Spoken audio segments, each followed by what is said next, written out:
Bismillahirrahmanirrahim. Assalamualaikum warahmatullahi wabarakatuh. Kali ini Bu Fira menyampaikan rangkuman literasi digital kelas 5 semester 2. Sebenarnya ini sudah sering Bu Fira jelaskan, tapi diulang-ulang biar kalian paham. Dan literasi digital itu sebenarnya adalah mata pelajaran yang khusus ada di Bojonegoro aja. Jadi di kota lain itu ada yang enggak, tergantung kotanya ada ini apa enggak. Khusus di Bojonegoro itu ada literasi digital itu dari kelas 3 sampai dengan kelas 6 gitu. Dan materinya kelas 5 ini biasanya Bu Fira sampaikan mendekati ujian. Karena kalau misalkan di pelajaran sehari-hari nggak cukup waktunya. Nanti bab-bab yang lain yang penting-penting malah nggak tersampaikan. Oke, kita coba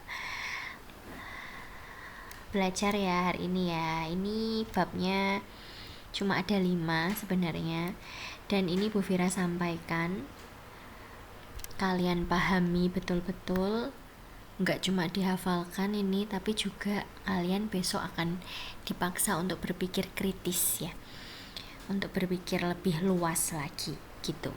Jadi ini didengarkan ya, karena Bu Fira di rumah jadi suaranya mungkin bikin ngantuk. Oke, yang pertama adalah tentang daring dan luring. Daring itu adalah singkatan dari dalam jaringan. Dalam jaringan itu berarti dia artinya membutuhkan internet. Namanya aja dalam jaringan, berarti butuh jaringan internet gitu ya. Kalau luring itu luar jaringan, berarti nggak membutuhkan internet. Ketika COVID ada, itu kan kalian nggak boleh sekolah. Nah, berarti sekolahnya itu dilakukan secara daring. Artinya apa? Kalian sekolahnya membutuhkan internet lewat jaringan, entah itu di WhatsApp atau di apa gitu ya. Tugas-tugasnya diberikan lewat situ. Nah, kalau luar jaringan itu berarti nggak membutuhkan internet sama sekali. Contohnya seperti belajar tatap muka kayak gitu. Berarti kalau ini yang Bu Fira sampaikan ke kalian, mengirimkan video terus kalian nonton, ini berarti termasuk belajar secara daring dalam jaringan, karena kalian butuh wifi atau butuh paketan gitu ya. Nah, tapi walaupun daring itu juga bermanfaat, daring juga punya dampak negatif. Dampak negatifnya apa? Dampak negatifnya ada beberapa. Di sini Bu Fira sebutkan 3 saja. Yang pertama, kesehatan mental dan psikologis. Jadi kalau kebanyakan daring tidak dibatasi ya, kan seharusnya penggunaan HP itu dibatasi. Dampaknya apa? Dampaknya adalah memicu kecemasan, depresi, stres yang berlebihan. Nah, jadi kalau kalian terlalu sering daring itu rasanya kalau nggak megang HP rasanya cemas, kayak gak tidak sreg, tidak puas gitu kalau nggak pegang HP. Kalau HP-nya misalkan dibawa ibu atau kalian nggak pegang HP sehari aja itu rasanya cemas. Nah, itu sudah mulai kesehatan mentalnya berdampak, kena. Makanya sebaiknya main HP itu dibatasi gitu. Yang kedua, rentan terhadap perundungan online atau cyberbullying ya. Cyberbullying itu perundungan online. Dan juga rentang kalian kena penyebaran hoax. Oke, kita coba mulai menjelaskan yang perundungan ya. Kalau kalian mengakses internet, terus kemudian kalian misalkan melakukan game online, atau misalkan kalian berkomentar di sebuah video atau di kontennya orang, nah itu sangat-sangat rentan terhadap cyber. Jadi kalian bisa aja dibully pas waktu kalian main game online. Kalah piye to gitu, diejek. Terus bisa juga waktu kalian ngomentari postingannya orang, nah komentar kalian kok kebetulan itu nyeleneh atau misalkan gimana, itu kalian juga bisa dibully gitu. Jadi dampak negatifnya itu gampang banget kena bully, karena orang-orang mau membuli lewat internet itu gampang, tinggal jarinya ngetik aja gitu. Terus penyebaran hoax, ini kemarin pernah terjadi di grup kelas 5, ada yang nyebar hoax waktu itu, Terus habis itu teman-temannya ngingetin kayak, hei Monoki palsu gitu. Jadi kalian sudah tahu hoax yang mana, yang nyata yang mana gitu. Terus yang terakhir adalah menimbulkan sindrom FOMO. FOMO itu sindrom ikut-ikutan. Kalau misalkan kalian nonton TikTok gitu ya, ada lagu MBG, nah itu pasti kan yang satu nyanyi, nanti yang satu juga nyanyi, terus lagi nanti misalkan ada FOMO apalagi gitu, pasti satu kena, yang lain juga pasti kena gitu. Terus yang lain sekarang ada membandingkan diri dengan orang lain. Nah ini biasanya kalau kalian sudah melihat TikTok, sudah melihat internet atau jangkauannya lebih luas, itu kalian akan lebih membandingkan diri sama orang lain. Misalkan kok koncoku ngono yo di sana, kok kayak gitu sekolahnya gitu. Misalkan kalau kalian punya teman online lain ya, kok sekolahmu gitu, kok gurumu gitu, gitu. Akhirnya membandingkan gitu. Karena tidak semua tempat itu punya hal yang sama.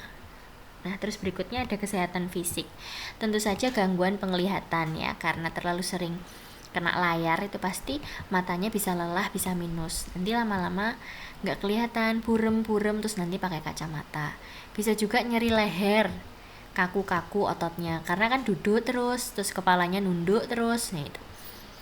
Habis itu juga beresiko kurang tidur dan obesitas. Obesitas tuh gendut. Kurang tidur ini berarti ya nggak tidur. Biasanya kalau kalian ngantuk di kelas itu Bu Fira sudah ngelihat sih, kalau wah ini mesti turunnya bengi gitu, kelihatan kalian tuh wajahnya. Terus yang ketiga, dampak negatif dari sosial dan pendidikan. Kalau sosial dan pendidikan tentu saja kalau kebanyakan main HP, penurunan kemampuan interaksi sosial, akhirnya interaksi sosialnya jadi menurun. Menurunnya itu dalam hal kurang sopan juga bisa, atau nggak bisa ngomong bahasa dengan sopan juga bisa, nggak bisa ngomong bahasa Indonesia dengan baik juga bisa. Terus terlalu banyak mengucapkan kata-kata kotor gitu juga bisa. Terus habis itu yang kedua, terganggunya proses pendidikan karakter. Nah ini tadi ya, karakternya jadi menyesuaikan internet, nggak sesuai sama Pancasila. Terus menurunkan motivasi belajar, jadi males belajar, mending main aja. Terus yang terakhir adalah potensi keterasingan diri dari keluarga. Kalian kalau main HP, nah itu kan pasti kalian mainnya sendiri. Kalian jadi jarang ngobrol sama ibu, sama bapak, karena fokusnya main terus. Misalkan nanti ya tawari le maem se, le ini se, itu kan paling jawabnya ya engko se gitu. Yo gitu toh kan. Kalian jarang banget ngobrol panjang gitu sama orang tua kalau kalian kebanyakan main HP. Itu dampak negatifnya.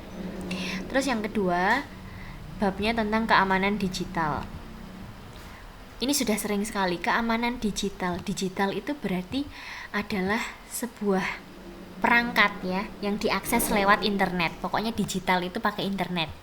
Nah, berarti kita keamanannya gimana? Itu pengertiannya.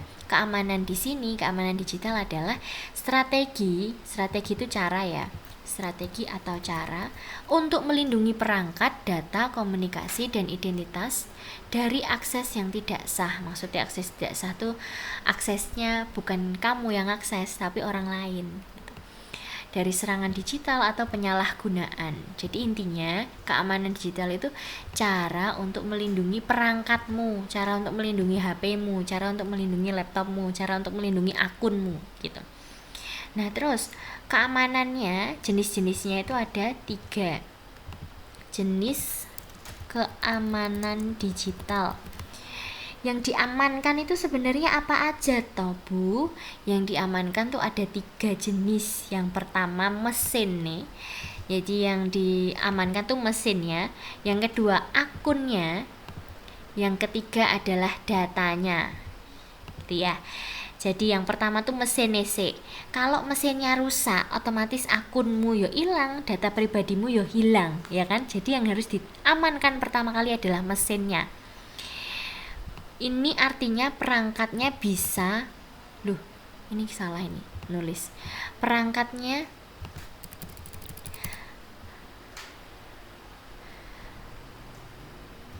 keamanan mesin. Maksudnya gini, perangkat itu nggak bisa digunakan karena virus, Jadi kalau misalkan perangkatmu sudah kena virus, nggak aman, itu berarti apa yang harus dilakukan? Nah, berarti musuhnya keamanan mesin itu adalah virus. Gitu ya, jadi mesin itu punya musuh namanya virus. Terus gimana Bu biar nggak kena virus gitu, biar awet? Caranya kalian menggunakan antivirus atau namanya anti malware. Ini sama, antivirus sama anti malware itu sama.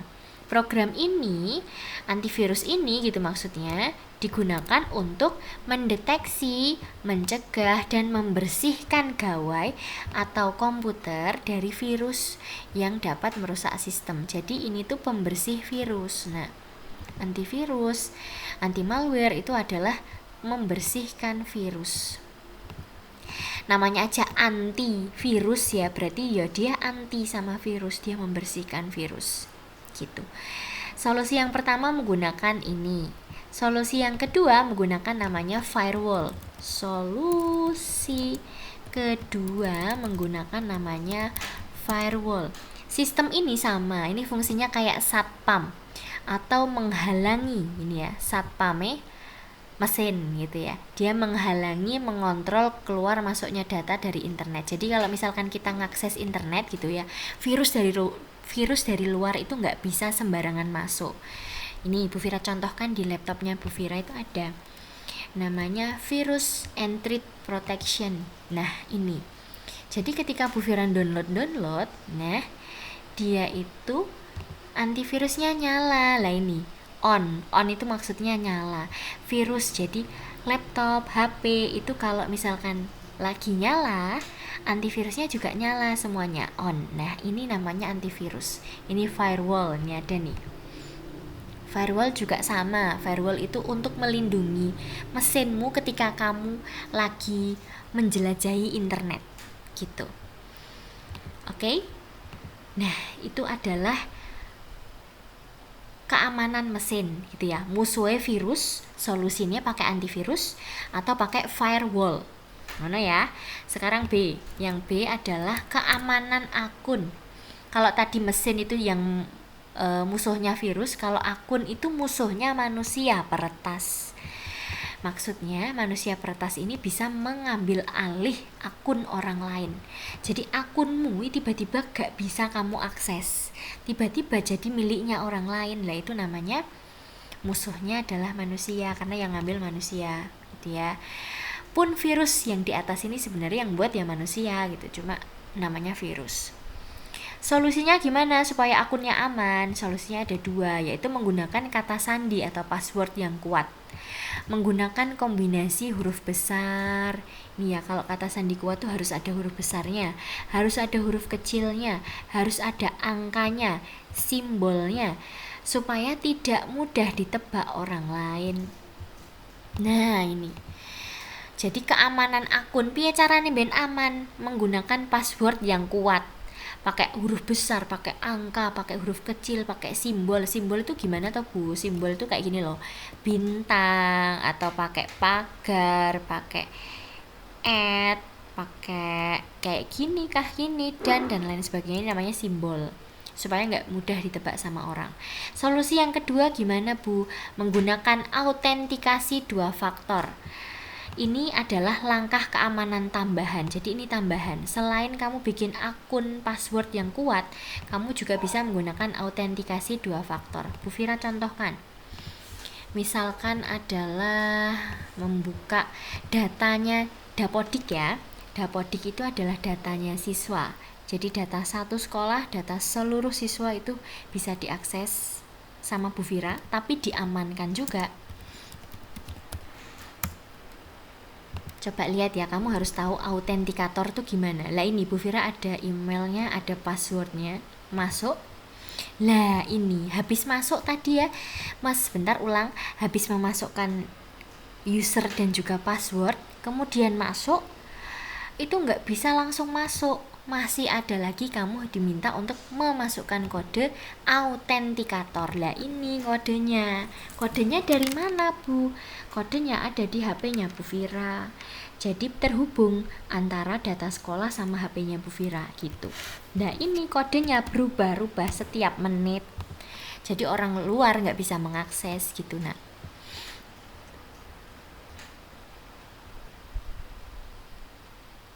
Nah ini autentikasi berhasil, arti kita bisa masuk ke data gitu. Itu adalah autentikasi 2 faktor gitu ya. Terus sekarang keamanan yang ketiga adalah keamanan data pribadi. Datamu pribadi itu bisa banget dilihat sama orang lain kalau kamu tidak belajar hal ini. Jadi musuhnya keamanan data pribadi itu ya sama, manusia peretas. Podo mbek iki mau. Datamu bisa dicuri sama orang lain. Nah, caranya piye Bu kok iso dicuri? Nah, ini caranya. Caranya itu bisa pakai mengirimkan pesan atau kode rahasia. Misalnya itu kamu dikirim pesan ngono ya, terus enek linknya. Nah linknya di situ kamu klik. Wes, setelah link itu kamu klik, otomatis manusia itu bisa meretas lewat link itu. Akhirnya apa? Datamu diambil, terus passwordnya semuanya diketahui sama peretas itu. Makanya jangan sembarangan ngeklik link dari pesan, walaupun pesannya itu dari temenmu, dari apa. Hati-hati ya. Solusinya gimana? Solusinya menggunakan enkripsi. Enkripsi itu apa toh Bu? Sebenarnya enkripsi itu hanya bisa dilakukan oleh orang-orang yang ahli IT. Nggak semua orang bisa, karena dia itu mengubah pesan atau data menjadi kode rahasia. Ini misalkan Bu Fira pengen mengirim file ini ya, tapi Bu Fira ubah dulu menjadi kode rahasia, baru nanti bisa dibuka dan nggak bisa dibaca oleh orang lain, karena nanti bakal ada passwordnya juga dan bisa dikirimnya melalui internet. Itu enkripsi ya. Terus sekarang phishing, ini tadi yang Bu Fira ceritakan. Mengenali phishing. Phishing itu apa sih Bu? Phishing itu adalah sebuah link.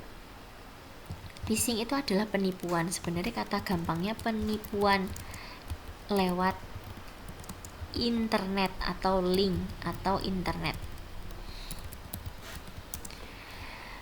Jadi kalian tuh tidak boleh sembarangan mengeklik link, karena kalian harus sering mencurigai kalau semuanya itu penipuan. Ini dulu pernah ada berita seperti ini. Jadi orang itu ngeklik link, habis itu linknya itu bisa mengakses password mobile banking. Mobile banking itu berarti uang yang disimpan di dalam bank. Nah, sama orangnya bisa diakses. Akhirnya gimana? Hilang uangnya, diambil sama manusia peretas. Ngono. Makanya jangan sembarangan ngeklik link. Dulu beberapa tahun yang lalu sedang musim link undangan, link file. Itu kalau misalkan dikirim, wah, itu langsung uangnya habis gitu. Nah, itu namanya musuhnya keamanan data pribadi itu kan. Data pribadi itu kan termasuk nomor password mobile banking kan. Nah, gitu. Terus yang D sekarang, pencadangan data. Data kamu, mau itu foto, mau itu tugas, itu bisa banget hilang tiba-tiba. Mbah karena HP-nya rusak, atau karena kena virus, atau karena penyimpanannya tiba-tiba habis gitu ya. Terus gimana biar fotomu, tugasmu itu nggak hilang? Ada caranya, yaitu dicadangkan. Dicadangkan itu maksudnya apa? Kamu punya cadangan file. Jadi fotonya tuh nggak cuma disimpan di HP-mu aja, tapi ada lagi salinannya, ada cadangannya. Seumpama kunci gitu, kamu punya 1 kunci dan 1 kunci cadangan gitu. Jadi kamu punya 2. Tempat mencadangkan data itu ada 2. Nah, mencadangkan data secara daring dalam jaringan dan menggunakan dan lewat luar jaringan. Yang dalam jaringan tuh ini drive atau cloud storage. Jadi ini adalah file penyimpanan secara daring. Ini drive ini misalkan gini ya, Bu Fira punya drive nih. Nih. Nah, ini drive-nya Bu Fira itu ada penyimpanan film, ada penyimpanan lagu dan lain sebagainya. Ini adalah drive-nya Bu Vira. Jadi Bu Vira bisa mengakses file ini walaupun Bu Vira nggak bawa laptop. Bisa kemarin tuh diakses di TV, bisa diakses di mana-mana gitu. Itu namanya drive. Flash disk, kalau flash disk itu adalah sebuah alat bentuknya kecil gitu untuk menyimpan file. Ini Bu Vira kasih tahu gimana sih bentuk flash disk Ibu. Flash disk itu biasanya Bu Vira bawa di tempat pensilnya Bu Vira. Flash disk. Nah, ini namanya flash disk. Biasanya ada di tempat pensilnya Bu Vira ini flash disk. Ini tuh dicolokkan di laptop, di komputer, terus nanti file-filenya dimasukkan ke sini, dipindah ke sini. Nah, gitu. Jadi punya salinannya ning kene gitu. Nah, itu namanya flash disk. Hard disk itu juga sama, sebuah alat untuk menyimpan file juga, tapi bentuknya beda. Hard disk itu lebih ke persegi panjang, hard disk. Nah, ini hard disk bentuknya lebih besar. Kalau flash disk tadi sekelingking, jadi kalau hard disk se-HP biasanya, se-HP. Nah, ini loh dicolokkan ke laptop, terus nanti file-filenya bisa masuk ke hard disknya gitu. Paham ya? Itu namanya pencadangan data. Oke? Terus sekarang tentang animasi 3D. Oh enggak, biar urut seharusnya ini dulu. Kita belajar identitas digital dulu ya. Identitas digital itu adalah data elektronik. Jadi kamu menyimpan file-filemu seperti data itu apa aja? Ada KTP, ada KK itu kartu keluarga, ada kartu nama, ada password ini dan itu. Ini namanya adalah identitas digital, alamat gitu ya. Ini identitas digital. Nah, identitas digitalmu ini bisa disebut digital karena disimpan secara daring. Bisa kamu simpan di drive ini tadi, kan pakai internet ya. Bisa juga disimpan di WhatsApp filenya. Itu namanya identitas digital. Nah, terus supaya identitas digitalmu aman, apa yang kamu lakukan? Balik lagi di awal tadi.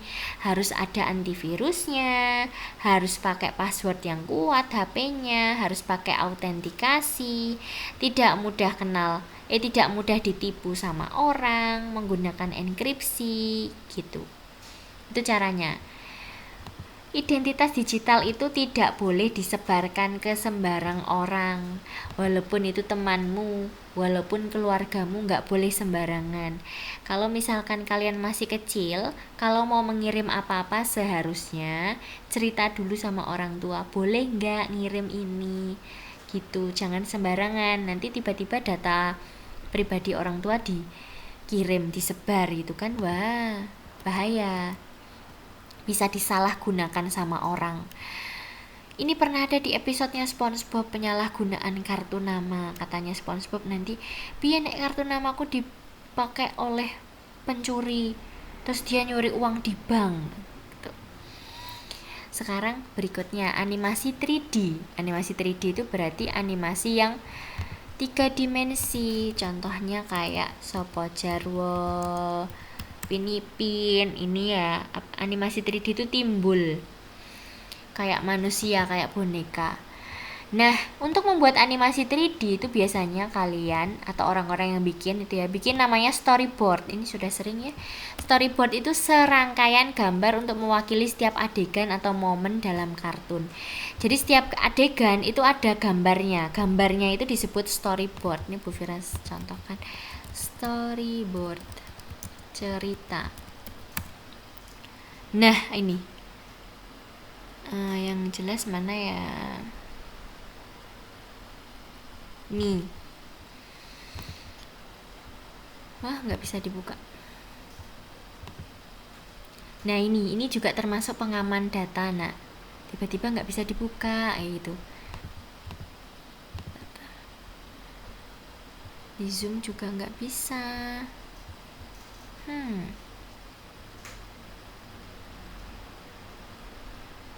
Kelihatan nggak ya kalian? Oh, bisa di Zoom ini aja.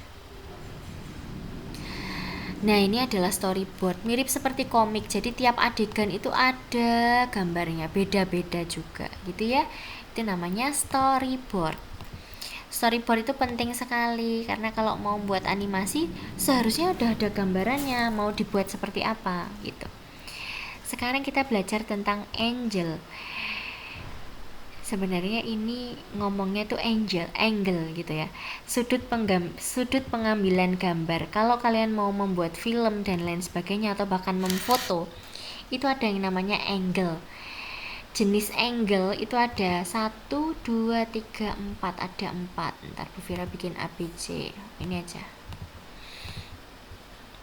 Yang pertama ada A level, yang kedua ada low angle, yang ketiga ada high angle, yang keempat ada bird eye view, yang kelima ada frog worm eye view.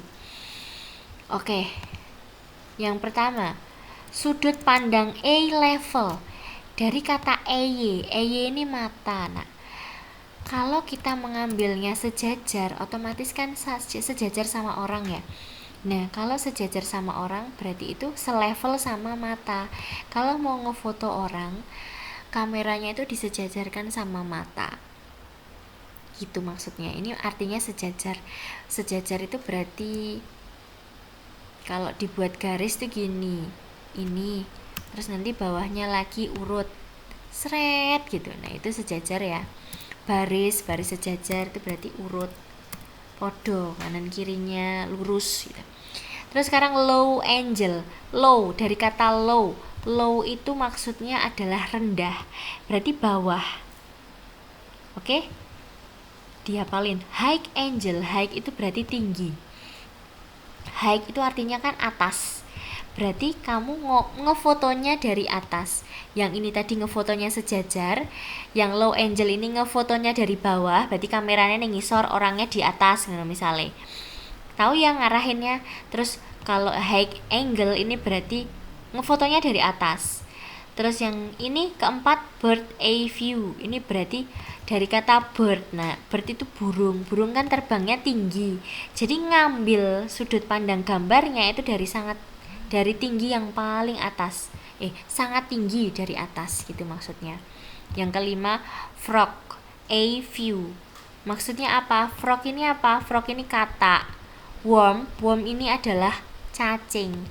Jadi karena diibaratkan seperti cacing dan katak, dia kan kecil dan rendah. Jadi ngambil gambarnya itu dari sangat rendah atau dari bawah banget gitu. Sudah, ini aja materinya. Pokoknya jangan lupa buat besok berpikir kritis ya, karena ini materinya. Tapi besok juga dipaksa buat berpikir, nek koyok ngini kudu piye ya gitu. Oke? Semangat belajar. Assalamualaikum warahmatullahi wabarakatuh.